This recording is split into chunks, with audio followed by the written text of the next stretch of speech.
All right. If you want to open your Bibles to Psalm 77, we're going to read 3 verses there. Read the verse in Isaiah. And I'll have some more verses to read as we go through here, but hopefully this won't be too long. But it's a simple message tonight. We're going to deal with the matter of feelings a little bit more. I just can't get through with it. There's still more that I really think would be helpful if you'd receive it.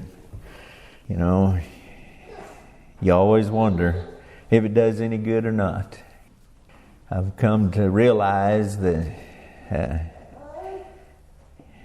very few people listen. They listen, but they just don't practice it.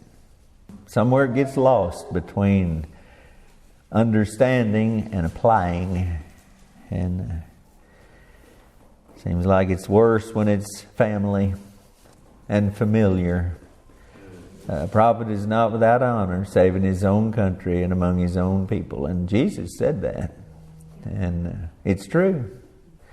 I think the people I've helped the least are the people that should have been helped the most, who've heard the most, who've understood the best, and yet I think they're the people that got help the most was elsewhere. Psalm 77, let's read the first 3 verses. It says here, a psalm of Asaph. I cried unto God with my voice, even unto God with my voice, and He gave ear unto me. In the day of my trouble I sought the Lord. My soul ran in the night and ceased not. My soul refused to be comforted. I remembered God and was troubled. I complained and my spirit was overwhelmed. Selah. Do you sense any feeling in all of that? Was he experiencing feelings there? Or is he just speaking cold, hard truths, doctrine? And no, there's feeling there. That's what he's talking about. That's all he was talking about, really. So, Isaiah chapter 22 and verse 4, it says there, listen to this. This is interesting. Therefore said I, this is the prophet speaking, look away from me.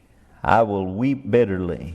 Labor not to comfort me because of the spoiling of the daughter of my people. In other words, just leave me alone. Don't try to comfort me. Don't strain yourself. Don't waste your time trying to comfort me, because I am not going to listen to you. I'm going to weep bitterly. Are feelings something that we can't control? No, they're not. But the sad fact is, most people don't do anything to control it. They just live by it. He that trusteth in his own heart is a fool. So we know that if you're led by your heart, you're a fool. Following your heart is the worst advice. It's the devil's advice. Right. So if you're being led by your feelings, if you're living by your feelings, if your feelings control you, then you're just going the way of a fool. And your heart is controlling you. Your emotions, your feelings. Now, do you reckon that it would be fair to say that most people live just exactly like that? People you work with, the people you know, people in your family, do they do that? I mean, what would you say? Do they live more by truth from the Word of God and what's right and true? Do they walk in the way of God, think God's thoughts, think in the way of God's thoughts? Do they think that way? I mean, in charity and love and in benevolence toward others? Or are they mostly just wrapped up in their feelings and always concerned about me, and what so-and-so said, and what so-and-so thinks of me, and what so-and-so might do to me, or might say about me, or somebody said about me, or, you know. What are most people caught up in all the time? Well, I know the answer. I've been around long enough to know. It don't matter where you work. It don't matter where you go to church. It don't matter what family you're in. That is the situation with people. And thus, that's why there needs to be preaching about this matter. Our feelings something we cannot control. We know that feelings are a matter of the heart. But feelings are based upon perceived or supposed facts. See? Feelings are based on what you think first, whether it's true or not. And most of what you think is not true. You live in fantasy most of the time. You live in lies. You live in supposed. You live in what might be instead of what is. Instead of living by faith in what could be, you live in what might be. But always on the negative side. Always on the black side, the dark side, the down side, the depressing side. So in the matter of feelings, our mind plays a major part. Feelings, they're issues of the heart. But it starts in your mind. Your mind feeds the information to your heart.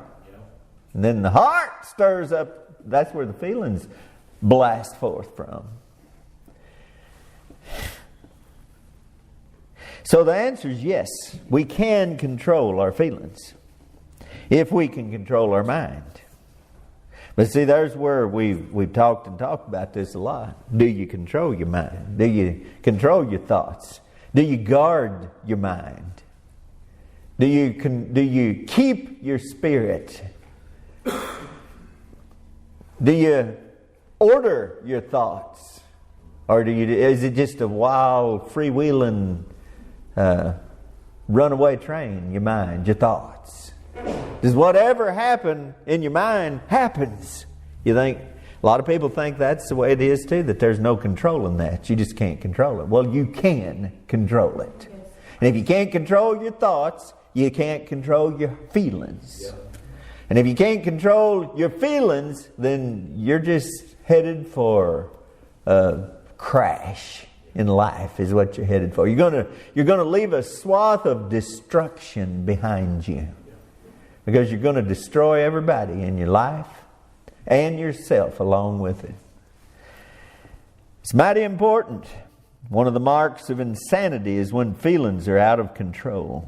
You get an insane person, that is exactly what's wrong with them. Their feelings are out of control. No brakes. And their feelings are all about something that's a fantasy anyway, for the most part. Their feelings are out of control and are fed by some thought, whether it's fantasy or reality. In other words, here's a word I'm going to use a little bit tonight, and we're going to talk about it, and it's kind of the heart of the message, but obsession. Your mind is obsessed. And everybody thinks this, what do they call it? What's the acronym for obsession? You know, when you're obsessed with things. Somebody help me. You're obsessive compulsive. OCD, there you go. Obsessive compulsive behavior. Disorder. Well, okay. Well, it's more than a disorder. Tell you in a minute what that word really means. Feelings can be like a cancer of the soul. Think about this. It may start with something very slight. And cancer always does. It always starts with one cell somewhere in your body. One cell goes malignant. It becomes malignant.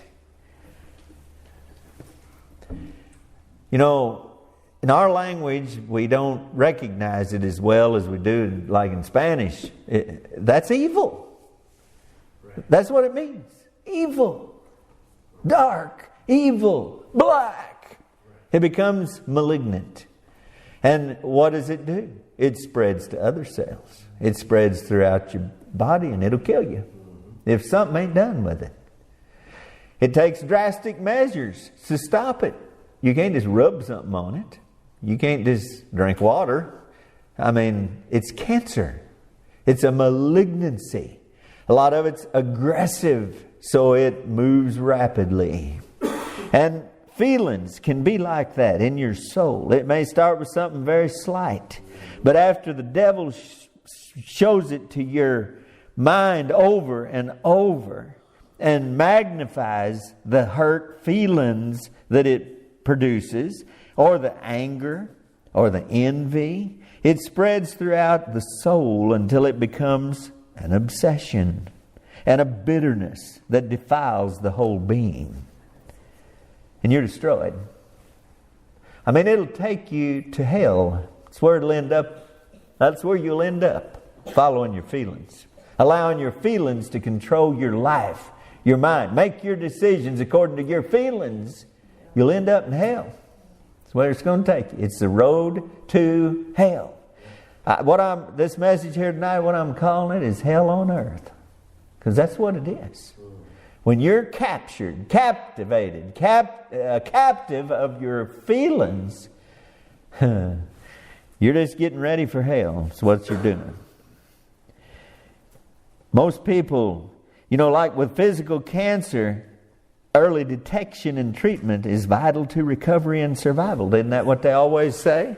And I know when you go to the doctor and say, well, I got this thing, and they'll say, well, come back in 3 months and we'll run a scan on it and see what it does. And then you go back in 3 months and they'll say, well, like all of my experience last year, early detection, you got heart problems, but it took 5 months to find out what it was. So you can't trust in doctors. But in this matter, you can trust in the great physician, because he'll tell you what to do. He'll give you the right medicine to fix this cancer in your soul. It's very obvious. Most people live under the oppression of their feelings. And it's very obvious that the biggest problems people have are fear and depression and anger and bitterness and envy and hatred. Isn't it obvious that that's rampant? That's what everybody's problem is? That's where they're at all the time? They're always fighting with somebody, always fussing with somebody. They're always crossways. Somebody's always the enemy. There's always some bad guy, bad woman, bad person somewhere that's got to be that we throw all the darts at, that we blame everything on, that we consider that if they were gone, my life would be so much better. You say, well, I don't have nobody like that. But then why do we act like that? Why do we act like that? The thoughts and feelings of most people are consumed with these things. And they are tormented with them day and night. Isaiah 48:22, there is no peace, saith the Lord, unto the wicked. What does that mean? You think that nobody will leave them alone, and they just don't have no peace because nobody will leave them alone. Is that why they don't have peace? Is that the kind of peace he's talking about? No, he's talking about peace in their soul. Just exactly what I'm talking about here tonight. Isaiah 57 verse 20. Isaiah was a good preacher. He was a good, he knew how to use words and express the truths of God and the thoughts of God and describe the situation as it was. And he said, but the wicked are like the troubled sea, when it cannot rest, whose waters cast up mire and dirt. They're like that. Well, what does that mean? They're just like a Tasmanian devil. Just everywhere they go, it's a dust cloud. No, that's talking about in their soul. In their mind and heart and soul. They're troubled. And they're just like a troubled sea that's just churning and throwing up dirt and dead stuff and junk that's been laying on the bottom. That's what their soul is like. That's what their mind is like. That's what their heart is like. That's what they feel like. They have no peace. They have no peace. Because their feelings are in control. And that's all their life is about, is what they feel. And it's all bad. It's all bad. They just run somewhere to try to feel good for a little bit. Run and get some booze and get drunk. Run and get some drugs and get high. Run to some place where they think that just seeing it will make them happy. They try to feel good and try to have some peace, but they can't have none because there is no peace. saith the Lord unto the wicked. They wake up in the morning thinking about what makes them miserable. You ain't doing that, are you? What do you think about when you wake up first? Your troubles? Your problems?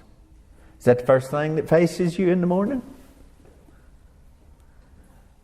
I remember old Brother Rice, and he had such a way about him because he'd run back and forth and his big old blue eyes just carrying on, his bald head shining, but he had a way of expressing things, And I remember him saying that he woke up one morning and he said he opened his eyes and he said, "Oh, good Lord, it's morning." But he said then he got convicted about it because he said that is not the way it's supposed to be. He's supposed to wake up and say, "Good morning, Lord." Well, there's just a lot of truth in that because most people wake up like the first thing he said. "Oh no, another day. More pain. Oh no, more trouble." Well, who does the Bible describe as having nothing but trouble? Your life, if you know God, your life should be more than just trouble. And you ought to feel more in your life besides just trouble. Can you control your feelings? Yes, you can. If you can control your mind, you can control your feelings. They work all day nurturing their sad, fearful, bitter feelings. They go to bed at night thinking about their problems, and after taking their sedatives so they can sleep, or their alcohol, they dream about them in their sleep. Man, that's a miserable, sorry, terrible way to live. You do not have to live like that. I will both lay me down in peace and sleep. Why? Because the Lord is with me. The Lord keepeth me. Yes. He keeps me in safety. I'll not fear. Though 1,000 come against me, 10,000 come against me, I'll not fear. You don't have to be tormented by it. It is really their preparation for their eternity in hell. Because the misery they feel here is just a prelude to the misery that awaits them in eternity if they die without God. You want to be miserable in this life? You're just getting yourself all prepped for hell. Because that's what hell is going to be like, plus much more. There's going to be punishment added on top of all of your misery in your soul. You think life's hard here? Keep on living in your troubles and following your feelings and ignoring God, and you ain't seen nothing yet. Well, you drop off into eternity one of these seconds and find out that it's fixed forever, and you've got no hope and nothing but misery and feelings, and you're crying out like the rich man for a drop of water. Can we change our feelings? There are a lot of things we can't change. In fact, as far as this world, as far as other people, as far as how other people treat us, how other people think about us, there's not a lot we can do to change much. But we can change our feelings. Feelings are a result of what we think about. Yes, sure is. Yeah. All you got to do is just not think about it. The fact, it's what we think about. So changing what we think about will change our feelings. That's so obvious. That is just so obviously true. You can be feeling really bad, be really troubled, really down and out, and like you're just at the end of the world. Like the psalmist said here, I was so troubled I could not speak. Just leave me alone. Look away from me. I will weep bitterly. Labor not to comfort me. Oh, you can be feeling like that. Ain't got nobody in the world. Ain't got a friend in the world. And somebody can bring a little baby up to you and your feelings will just change right now. You can see one of your grandchildren or something that means something to you. And it'll change your feelings right now. All you got to do is just stop thinking about the evil and start thinking about the blessings. All you got to do is stop letting the devil yank your chain and tie you up and start looking to God and thanking Him and praising Him for the goodness that He's shown to you. It's all you got to do. And you'll feel different. Almost instantly. There's a lot of things we can't change, but our feelings are not one of them. The facts of reality remain, but we do not have to let our feelings be our tormentor. The loss of loved ones. We lose a loved one, they're gone from our presence for the time being. They're gone, and ain't nothing going to bring them back. No matter how many tears we shed, no matter how many trips we make to the cemetery, no matter how many nights we cry ourselves to sleep, they're gone. Now, you can just put yourself in the grave. I was listening to a preacher the other day, and he said this. He said that he had gotten used to the fact that when he buried a man or a woman of a couple, that he was pretty well expecting to bury the other one pretty soon. Because that's just kind of the way it goes most of the time. And then I saw an obituary. I went to school with a guy here. He had the same name. And I saw that name in the obituary, so I looked. And the guy I went to school with, he died a long time ago. So I thought maybe this is his dad or maybe his son or something. But it was nobody. It wasn't kin to him. But it was just down around Culin, I think it was. Well, he died. Well, then, that was in December. Well, last night or night before, I think I told you, I was looking, there was that name again. Only it was a woman this time. Well, I looked, yep, it was his wife. He died in December. She died this month, about 5 or 6 weeks later. Well, now, I don't know what that situation was, but I do know this. I've watched so many just grieve themselves to death. They did just what Isaiah said here. Look away from me. I will weep bitterly. Labor not to comfort me. I will not be comforted. The psalmist said there, my soul refused to be comforted. Now you can do that, but it ain't going to hurt nobody but you. It's going to destroy you. And it's going to, well, it might hurt somebody besides you because your misery just spreads to everybody around you. Why do that? Why show your children and your grandchildren there ain't no hope and there ain't no God? So that's what it's doing. That's what it says to them. It's your final testimony that I've said I believe in God, but I really don't because He sure ain't no help to me. I can't find any comfort in God, and I can't find any rest or help in God.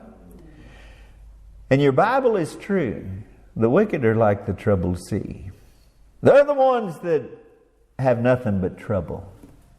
They have nothing to rejoice about because they have nothing but trouble and evil. You can change your feelings. The loss of loved ones, an unfaithful friend, or an unfaithful spouse, or some great injustice, it'll never go away. Those things will never go away. When you're done wrong, when you're betrayed, those things do not go away. They don't disappear. It's not like, it doesn't matter how it's resolved, what you do about it, it's always history. It happened. It's true. It happened. But it doesn't have to. The feelings that went along with it, you do not have to wallow in them until you die. That's right. That's right. I don't care how bad it is, how wrong you were done, what injustice you suffered. how dirty somebody did you. I don't care. Have you been done more wrong than Jesus was? I don't think so. There's no temptation taken you, but such as is common to man. You've not been through any trial. You've not been through anything worse than anybody else who's ever lived on this earth. We all go through the same thing. And Jesus was tempted in all points like as we are, yet without sin. Yep, the loss. But you don't have to allow your mind to be obsessed with these things. 1 Peter chapter 1 verse 13, wherefore, this is so familiar, gird up the loins of your mind, be sober, and hope to the end for the grace that is to be brought unto you at the revelation of Jesus Christ. There you go. Gird up the loins of your mind, be sober, hope to the end for the grace that is to be brought unto you at the revelation of Jesus Christ. There's hope for the future. There's your way out right there. One of the strategies of the devil is to defeat and destroy you. And it is to train your mind to obsess with things. Now the devil does that. That is the devil's doing. I'm telling you tonight. I know it. I've watched this and I've been thinking about this. You know, this is what the devil tells everybody. He's told you, I don't care how pretty you are, how strong you are, how smart you are. The devil has told you, you are a fool, you're a dummy, you ain't no good, you're a loser. Ain't nobody likes you. Everybody thinks you're a fool. Everybody thinks you're ugly. The devil will tell you you're ugly. I've seen women that were really pretty that thought they were ugly. Well, who told them that? I'm sure nobody else told them that but the devil. They looked in the mirror and the mirror told them that. What would it take to satisfy? No, the devil, that's what he does. He wants to destroy you. And he wants your mind to be obsessed with things. That's the strategy of the devil. He'll get you onto something, just some little something that somebody says and you'll just think about it and think about it and think about it. The devil is working on you. Webster's 1828. Man, this ought to shock you. You know what obsession means, literally, in the dictionary. 1828, Webster's dictionary. It means the act of besieging. The first attack of Satan, antecedent to possession. That's what the dictionary says.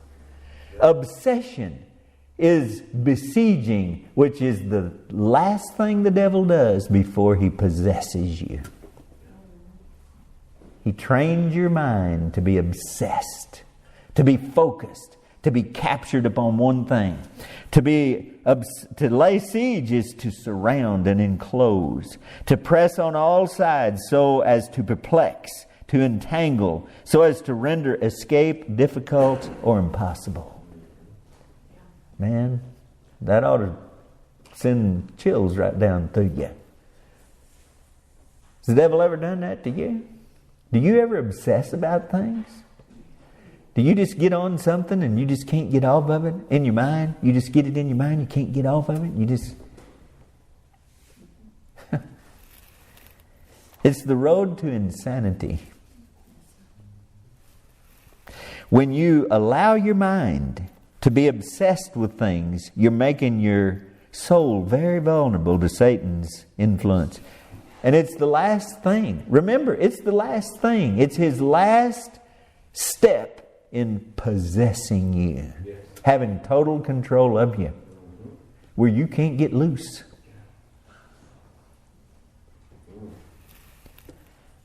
You're allowing your mind to be besieged and cutting off any escape from Satan's trap. You can stop that. You can nip that in the bud. When you just catch yourself thinking and thinking about something, thinking and thinking about something. I've been in trouble before. I mean, bad things happening, and so bad and so bitter that you can't think about nothing else. God helped me by showing me that this is the end of you. If you can't stop this, you ain't gonna make it. It's gonna be the end of you if you don't stop your mind from just running that squirrel cage over and over and over and over and over. Obsession. The devil's just about to get you. You're in grave danger when your mind is so caught up in something that you can't stop it and think about something better. People destroy their families because of some problem with one of them.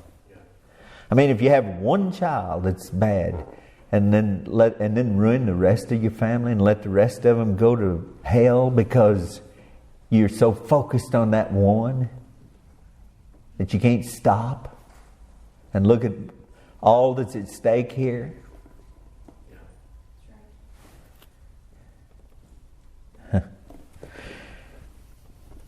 Feelings are the most common obsession of the mind. We're more prone to get obsessed with feelings than anything else. Do you understand what I'm trying to say right there? This is true of bad and negative things, but also it's true of things pertaining to God and truth. I'm sorry, I didn't say that right. I knew that wasn't what I wanted to say. It's true of bad and negative things. We're much more prone to be obsessed with those. Yes. We're angry at somebody. We're offended with somebody. We're hurt by somebody. We're a lot more apt, prone to get obsessed with that. Why did they do it? Why? How could they do that to me? Why did they do it? And you just keep thinking and thinking and thinking and thinking about it until it goes into bitterness, and then it goes into hatred and with malice, and then it just destroys everything. But it's true, the feelings are what we're most prone to get obsessed with. But that's not so true of things pertaining to God and truth, is it? Are you obsessed with God and truth and holy things? Do you get up in the morning thinking about them first thing? Do you think about them during the day as you go about your business? Do you think about them before you go to sleep at night? Do you dream about them? People have bad dreams.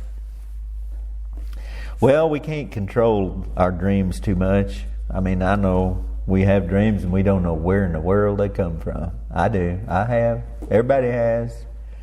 But at the same time, I've had a lot of dreams I know exactly where they came from, because it's what I was thinking about. It's what had been on my mind so hard and heavy in it. And in my dreams, it was way worse than it was in reality. So, what do you think about? What are you obsessed with? Mostly bad things, right? Bad things, negative things, malignant things. Those are the things that the devil captures our mind with. So much more. To obsess with negative and poisonous feelings seems to happen naturally. But to become obsessed with truth and righteousness and God takes some doing. The fact reveals the devil's involvement in this matter. See, that fact reveals the devil's involvement. Fee's been quoting me the verse this week that was in the bulletin all last month. She memorized it, but it has to do with show me thy ways and I will keep it. We got to determine to keep it. It's something we got to will to do. We got to make up our mind and do it. But on the other side, on the evil side, all you got to do is just relax and let everything go. Just get in the back seat and let your feelings do the driving. And see what happens. See where it takes you. Thou wilt keep him in perfect peace, whose mind is stayed on thee. because he trusteth in thee. Isaiah 26:3. Thou wilt keep him in perfect peace, whose mind is stayed on thee. Perfect peace. Jesus said, my peace I give unto thee. Not as the world gives, give I unto thee, but my peace I give unto thee. Peace. When he came in, he always, that was his greeting. Peace be unto you. Be not afraid. It is I. Peace be unto you. What does Jesus want? He wants there to be peace in your soul. He don't want your feelings to be tearing you up all the time. And scouring you and scalding you and burning you and hurting you. He don't want you to live like that. And he don't want me to live like that. The way out of the devil's siege of our mind and the feelings that torment us is to fix our gaze upon God through His Word and prayer and obedience to His will. Now, that's the way out of the siege. There's a way out. Here is a description of the mind that is besieged by Satan. Now listen, Psalm 77. I'm going to read verses 1 through 4. This is a mind that's being besieged. I'm going to read Psalm of Asaph. I cried unto God with my voice, even unto God with my voice, and He gave ear unto me. In the day of my trouble I sought the Lord. My soul ran in the night and ceased not. My soul refused to be comforted. I remembered God and was troubled. I complained and my spirit was overwhelmed. Selah. That was our verse we read to start with. Thou holdest mine eyes waking. I am so troubled that I cannot speak. Now that's a guy in trouble. That's a soul that's in trouble. So, here's a map of the way of escape. Psalm 77, verses 5 and 6. Same chapter, same psalm. The next verse, after all of that, he said, I have considered the days of old, the years of ancient times. I call to remembrance my song in the night. All right, now that said a lot right there. I considered the days of old. I looked way back. I looked farther than my little life. I looked farther than last week, last month, back to when I was born. I took a longer look at everything. How many people do you think? I saw that thing, the other day again. I read it at Nick and Anna's funeral. Nick and Anna's wedding. My goodness. But it was about how that, two parents, it took 4 parents, 8 grandparents, and it went all the way back, 12 generations. 12 generations, there's 4,000 and so many people that are involved in this couple standing there today. 4,000 people, and each one of them, by the way. So that's 8,000 and some people involved. How many stories, how many troubles, lives, that many lives lived, invested in these. Take a look back. That's what he did. He said, I considered the days of old, the years of ancient times. I'm not the first one. That's the first thing you got to realize. I'm not alone in this. I've been trying to comfort people here like Dad with the ladybugs. I said, well, the one consolation we have is that we're not alone in this. Everybody's suffering with these ladybugs. It's that way with this too. First thing you need to realize is you're not the first one. The devil's going to make you think that you are the first one that's ever suffered so bad. It's ever been wronged so badly. You're the first one that's had it so rough. And all you got to do is look back on the years of old, look back in ancient times, and ever since Adam and Eve sinned in the garden, life's been full of sorrow and grief and pain and sickness and trouble. And Job said thousands of years ago, man that is born of woman is of few days and full of trouble. All you got to do is look back and say, that'll cheer you up right there. That'll help you. That's the first pill you need to take, is that you're not the first one. And you won't be the last one. Your children are going to have these kind of days. They're going to have these kind of feelings. Life's going to punch them in the gut a bunch of times and slap them around. And they need a good example to look back on to see how Mama handled it, how Dad handled it. How did they handle the problems of life? You'll save their lives, or you'll leave them on their own to figure this out by themselves. Depends on how you react to all this. This is the map out of it. It'll help you, help you, help you. I called to remembrance my song in the night. So see, he looked back in ancient times, and then he just moved it on up and moved to his life and his experience. And he remembered, there was a time in my life when I had a song. I could sing in the dark. I could sing when it was like this. I commune with mine own heart, and my spirit made diligent search. This is the way out? Is it really this bad? I mean, is this the end of it? Is this the thing? Is this the hill, the place, the valley where I'm going to die? This the end of me? Why, no. No. Why you want to let the devil tell you that kind of stuff and believe that kind of stuff? It's not. And I said, verse 10 and 11, he said, this is my infirmity. It's not too good right now. I'm weak. I'm tired. I'm sick. I feel like I'm done. But I will remember the years of the right hand of the Most High. I will remember the works of the Lord. Surely I will remember thy wonders of old. 3 times in that verse, what did he say? I'll remember. I will remember. I will remember. I will remember on purpose.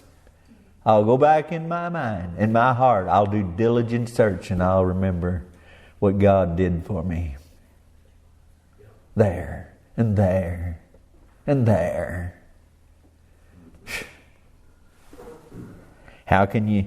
This is the way out. I mean, I went to a lot of different places in the Bible and showed this same thing. This is the way it happens. This is the way David recovered himself over and over and over.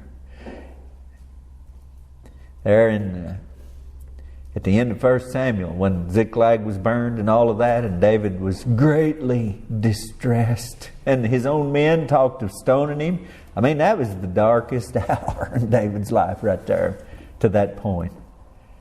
He didn't have a friend in the world. Even his loyal, faithful men turned on him and blamed him for all the problems and the loss. And he felt very, very alone. And what does the Bible say? Y'all know, some of you know what it says. But David encouraged himself in the Lord. And he prayed and said, Lord, shall I pursue? And the Lord said, yes, pursue, and you'll recover all. And he did.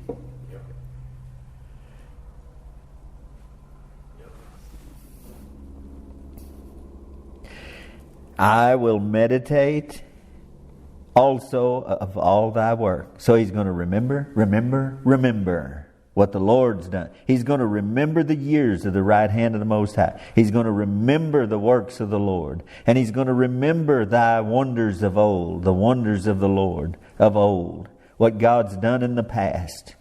And then he says, I will meditate also of all thy work and talk of all of thy doings. All right? He's going to meditate. He's going to remember. He's going to meditate on the works of the Lord, all thy work, and then he's going to talk of all thy doings. You know what's happening while he's doing that? He's done forgot his trouble. You know what's going to happen to his feelings as he's doing that? What do you think's going to happen to his feelings? His misery, his woe, his depression, his hopelessness, his despair. Where's it going to go? Well, all of that's of the darkness. And the darkness is just the absence of light. So, when the light shines in, all of that just evaporates.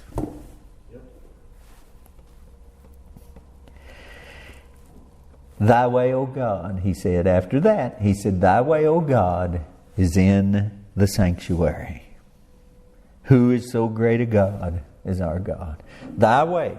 How's he going to find the way? How are you going to find the way? Where's the way of God? In his sanctuary. Where are you sitting right now? You're sitting in a sanctuary. God's sanctuary. That's where you find out. Now you ignore it, you neglect it, you refuse it. You just ain't going to find God. Because his way is in the sanctuary. And to reinforce that, Psalm 73 verse 15 and 17 says this, But if I say, I will speak thus, behold, I should offend against the generation of my children. Now I jumped in there. The context is, before that, he's saying, he's looking at the wicked and seeing their prosperity and seeing that they have no bands in their death and everything just goes well for them and that they have all that heart could wish and all of that. And I think to myself, verily, I have cleansed my hands in vain. And then he said, if I say I will speak thus, behold, I should offend against the generation of my children. I can't even say what I'm thinking because it'd cause my children to stumble. It'd cause other people to give up. If they knew that I was so down and out in my soul. When I thought to know this, it was too painful for me until I went into the sanctuary of God. Then I understood their end. And then from there, if you'll read that Psalm 73, if you'll start reading right there and watch where he goes from there. By the end of it, well, here we go. I'm going to read it and then we'll be done here. But if you start down in verse 20 and read, he says, as a dream when one awaketh, so, O Lord, when thou awakest. It's like waking up out of a bad dream.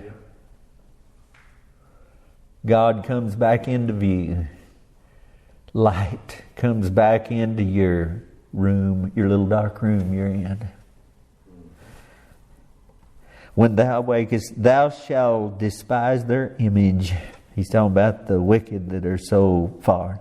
Thus my heart was grieved, and I was pricked in my reins. So foolish was I, and ignorant. I was as a beast before thee. To be thinking like that. Lord, I'm so ashamed to have been thinking so helplessly and hopelessly. How in the world could I think that you have forsaken me? That you don't love me? That you don't see? That you don't know my heart and my trouble? Lord. Job, when it was over, he said, before I heard about you with the ear, but now mine eye seeth thee.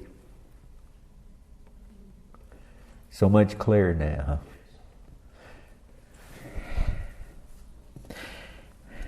Nevertheless, I am continually with thee. Thou hast holden me up. Thou hast holden me by my right hand. You've held my right hand. You've been holding my hand all the time. Thou shalt guide me with thy counsel, and afterward receive me to glory. Oh, he's got back a hold of the promises of God, see? And therefore he has hope. Whom have I in heaven but thee? and there is none upon earth that I desire beside Thee. My flesh and my heart faileth, but God is the strength of my heart and my portion forever. For lo, they that are far from Thee shall perish. Boy, I was almost there. He said, my foot had well nigh slipped. He said, I was almost in all iniquity in the midst of the congregation and assembly. I was a goner. I was almost there, Lord. Thou hast destroyed all them that go a-whoring from Thee. But it is good for me to draw near to God. I have put my trust in the Lord God, that I may declare all Thy works. That's the way out. Can you change your feelings? Yes, you can. How do you do it? Remember, remember, remember. Remember what God did for others. Remember what God's done in the past. Remember what God's done for you up to this point. Meditate on all the works of God. Look what He's done for so many. You're so fortunate to be living in the last days instead of the beginning days. We've got all the people that's left the testimony. All that great cloud of witnesses has left us a testimony to help us. We got no excuse to be so miserable in these days we're living in. We got no excuse. We ought to be happy. We ought to be victorious. We ought not to be going around angry and bitter and unforgiving and hateful. There shouldn't be any place in us for that. And it's just, it's hell on earth if you want to live that way. Why do you want to live that way? Why would anybody want to live that way? Why do you want to let your feelings torment you? You don't have to. You don't have to. Father, thank you. Thank you for the Word of God. Thank you for the reminder here tonight and the truth. Please bless it. Help it to help somebody somewhere. And Lord, to get some victory in their life and to save some soul from perishing in their bitterness and darkness. Lord, go with us now. Pray you deliver us from all of this, and I pray you would help us to get home safely. Bless the days ahead until Sunday, and I pray you'd bring us all back together again. I pray you'd bless the Lord's day, and it'd be a fruitful time here in the house of God. In Jesus' name, amen.